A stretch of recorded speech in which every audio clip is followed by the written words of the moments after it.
আমার লড়াইটা মিথ্যের এগেইনস্টে ছিল। আমার লড়াইটা যে আমার নামে মিথ্যা অপবাদটা দেওয়া হয়েছে সেটার এগেইনস্টে ছিল। মিমি চক্রবর্তী বনাম তনয় শাস্ত্রী মামলায় নতুন মোড়। এবার শ্লীলতাহানির অভিযোগ তুলে বনগাঁ আদালতের ম্যাজিস্ট্রেটের কাছে গোপন জবানবন্দি দিলেন প্রাক্তন সাংসদ।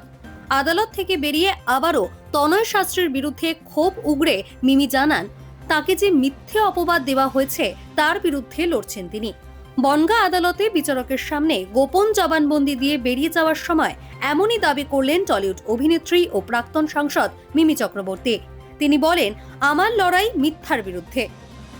বনগাঁর ঢাকাপাড়া নয়া গোপালগঞ্জ ক্লাব এলাকায় একটি অনুষ্ঠান করতে গিয়ে হেনস্থার শিকার হয়েছিলেন মিমি।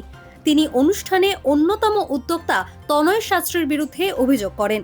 সেই মামলায় বিচারকের কাছে গোপন জবানবন্দি দিতে বৃহস্পতিবার আদালতে গিয়েছিলেন অভিনেত্রী।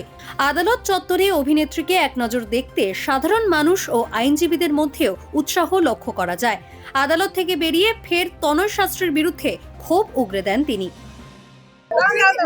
এটাই বলার, দেখো একটা কোর্টের তো প্রসিজার থাকে, সেই প্রসিজারে আমার জাজের সামনে যে জবানবন্দিটা দেওয়া, রেসপেক্টেড জাজের সামনে যে জবানবন্দিটা দেওয়া সেটাই দেওয়া।